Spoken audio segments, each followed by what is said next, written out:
right, all you Tumor Town junkies. Thought I'd just go through with you a little bit about my my political nature. Now, we've talked about politics in other videos, but I wanted to make it clear. My parents weren't political. Never talked about it. Never said what party they were for, what people they voted for. Nothing. So I learned it all myself. And the vast majority of the time, I have voted third party for president as my none of the above vote protest. I feel it's a valid protest. I don't think it's wasting my vote, so I'm happy to do it. You can argue with me on that all you want to. But in the early 90s, my wife and I got involved in politics. We got really involved in Jerry Brown's campaign for the Democratic presidency in 1992. And we got involved with a friend of ours, Steve, in running for the Florida Senate as a Republican. Excuse me. Because, he needed help. And we were good friends. And I said, I'll be damned, I'll certainly help you. So my wife, she went to Republican campaign school. I went to Democratic campaign school. And I think, as I mentioned in the other video, they were virtually identical. Rule one, stop the other guys from voting. Stop the Democrats from getting out to vote. And, as I said in the other video, that's just so totally undemocratic to me. It just rubbed me the wrong way from the get-go. Everything was about, suppressing the enemy's vote. It wasn't really about how to get my message out, how to reach all the people effectively. It wasn't anything about that. And I was kind of shocked by that, So they were like, so you want to, jump in and, do something? And I'm like, I don't think so. I think I'll keep doing what I've been doing for the Jerry Brown campaign, and that's it. You guys can keep doing your thing, and I'll just stay over here doing mine, and I'll be happy.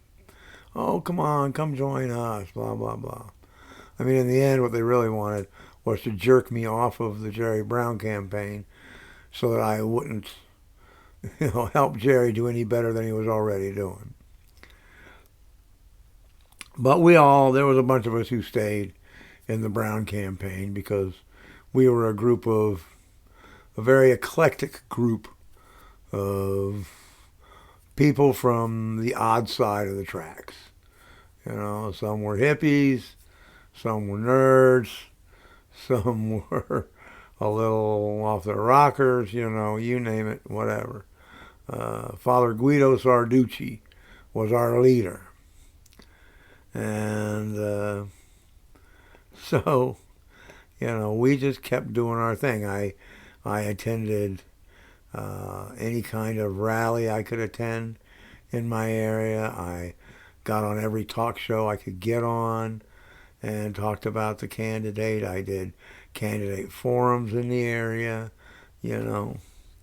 anything I could do. We were handing out flyers and all that sort of stuff, wearing our T-shirts and jackets and hats and all that sort of stuff. And we actually got Jerry Brown to come to Orlando for a campaign stop, which was exciting.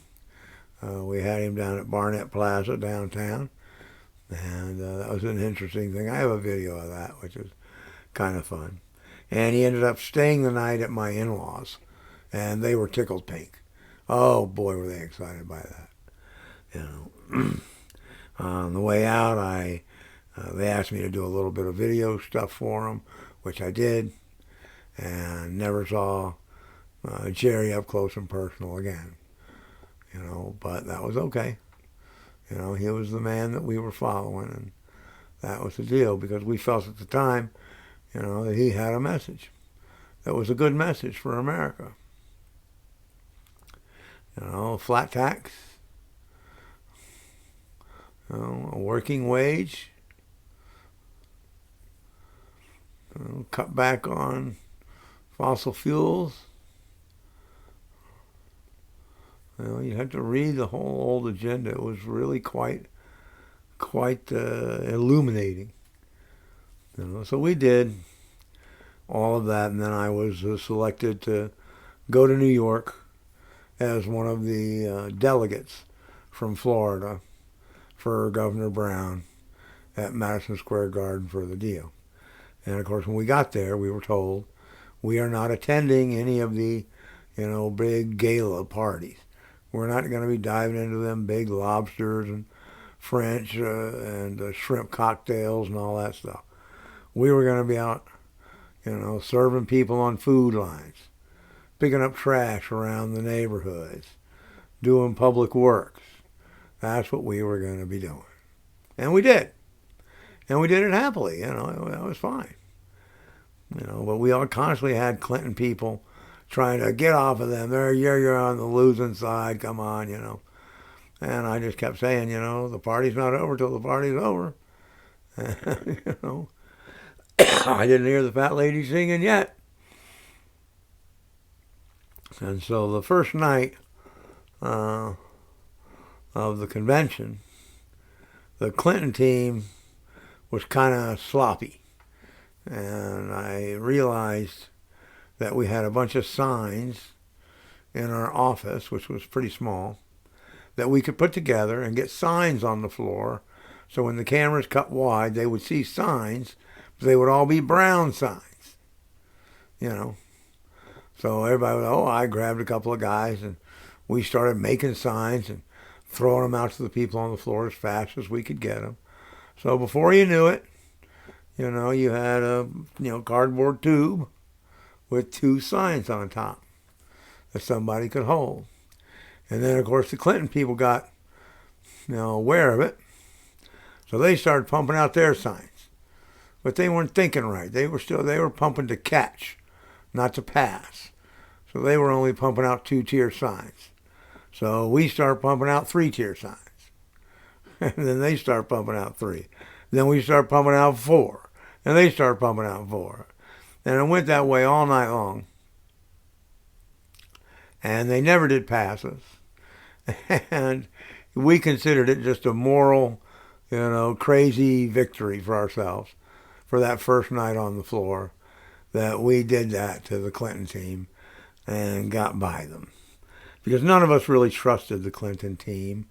And they had made promises to many of the candidates who had switched over, and we said they're never going to give you what they said they would. They're going to bag you in the end. And they did. And that was really sad, And then we heard at one point that the Clinton team had decided they weren't going to let Jerry speak in primetime. He was going to have to speak, without being on national coverage. So we devised a plan of screaming and yelling every speaker that was on the floor to make them stop, applaud, applaud, applaud, applaud. What? I can't hear you. Applaud, applaud, applaud. All the way to push Jerry into prime time. And we succeeded. And we got Jerry's speech in prime time. That was our second really big accomplishment. And we all felt really good about that. And of course, as everyone knows, Jerry Brown did not get the nomination. But he didn't, make a bad showing either. Made a very good showing. And where Clinton had no money left, Jerry Brown did at the end of the convention. So we were able to go on fighting local battles, doing what we could, we the people sort of thing. And that was really nice. And one of the funnest things that happened during all of that, there were several fun things. I mean, it shows just how immature people can be. So many of the people are told, in my state at the time, the way it was set up was all the delegates that were from the primaries were unneeded delegates. We were nothing. They had all the super delegates they needed to do what they wanted to do. So, I mean, even had Jerry Brown gotten all of the primary delegates, they could have blown those off and just done the super delegates, and it'd have been Clinton no matter what. Yeah, that's how it was set up. Really kind of pissed all of us off. So what we did was we just tried to mess with the rank and file young Republican or young Democrats as best we could. Because they would come up all full of zeal and liquored up, from being in one of them parties.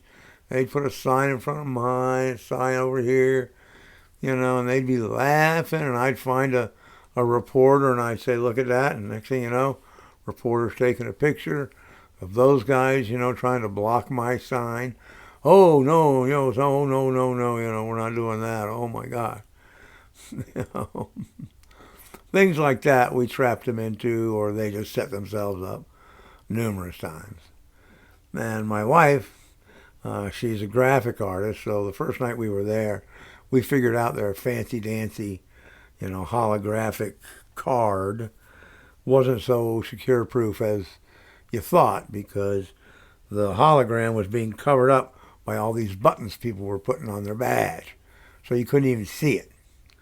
So we figured, okay, we made up some stuff. And the next day, my wife spent her day making, I think she made 5 or 6 fake badges, maybe a few more. And we dressed them up, put all the stuff on them and handed them out to guys. And sure enough, I think we got somewhere between 5 and 10 people onto the convention floor that didn't deserve to be there. Just 5 extra brownies to yell and scream, and cause havoc. So that was kind of fun. But in the end, of course, I had a very bad taste in my mouth for the Democrats. They had controlled that system, which was bad. I think it's different now, thankfully. And they were all about, stopping the other guy, dirty tricks, all these sorts of things that just never struck me as being part of politics, or shouldn't be. And on my wife's side, that was really even sadder, because that man had dedicated his life to his local Republican Party. His time, his money, you name it. And he chose to run in a district that was basically a Democratic district. Almost he wasn't going to win. Almost impossible. So the party just didn't do shit for him. Pardon my language. They didn't lift a finger. They wouldn't do a thing. Not even a phone bank call. Nothing. That man's heart was broken. I'm telling you. He would die just a few years later from a massive heart attack. And I know that was a part of it. Because they just would do nothing to help him. They threw him under the bus. So we had to do everything with what little bit of money we had ourselves. Because we weren't going to try to bankrupt Steve. That wasn't going to work. So we created a telephone town hall. There was a service, that gave you a way to program all these numbers when you dialed a number, right? I dial 1 for this, dial 2, dial 3, dial 4, dial 5. And you could actually program that thing pretty deep. And we learned about this. And so we created the telephone town hall. And we put flyers out and ran little ads and ads in the newspapers and so forth. I never did get analytics on it. I can't say how many people actually used it, but it was a wonderful idea. Nobody had anything like it. I mean, you could call that number and you could hear Steve's positions on all the main issues. You could leave your own ideas. your own criticisms.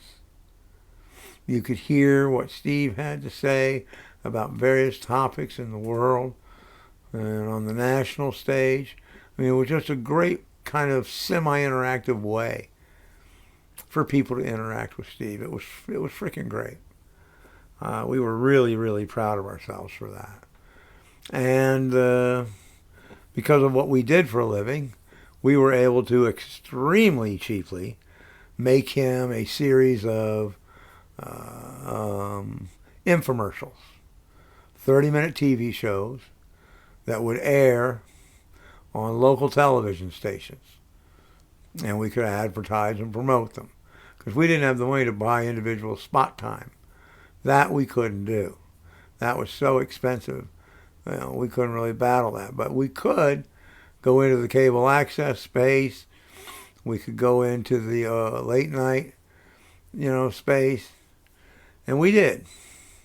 So we did 3 nice little, kind of like town hall where you had all the people in these chairs, and Steve and my father was the host, and they sat there and they talked about Steve and Steve's life and all of that stuff and what Steve wanted to do and how he was going to do it, and all these things. They were really very good and very nice, and we were very proud of those. But of course, Steve performed better than we thought in Independence, but not enough to get over and win.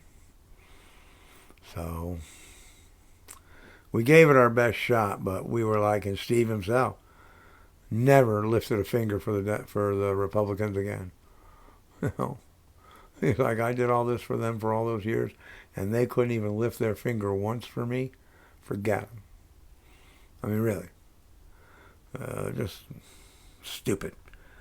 So my feeling and my wife's feeling when we came out of that in 1995, we had no love for either political party or for any political party. We still don't. I don't trust any of them. I don't believe any of them. Now, there's one, lean from a policy standpoint more towards things I would want to do than the other. At times, yes. At times, no. It varies. But I will tell people that I am a progressive. And I'm a progressive because it's almost ridiculous not to be. Because throughout human history, conservatism is about preserving the way of life, preserving the status quo, right? The way things are, or the way things used to be. And I'm sorry, but everything changes in this world all the time. And you're going to get left behind and overwhelmed. You cannot hold that off indefinitely. You simply cannot. So if you try to do a, make America great again and hold everything back to the Jim Crow era and we're going to go back there and things are going to be great, you might get there for a short period of time, but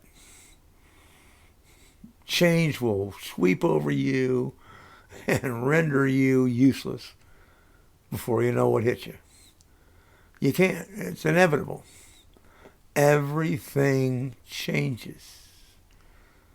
So you must constantly be progressing yourself and evolving and looking at the future and knowing that the world you once knew just isn't going to be there anymore, and it's going to be a different world. It may not be a world you necessarily like as well as you did the last one, but you're going to have to try to bend it to make it work for you and get what you want out of it.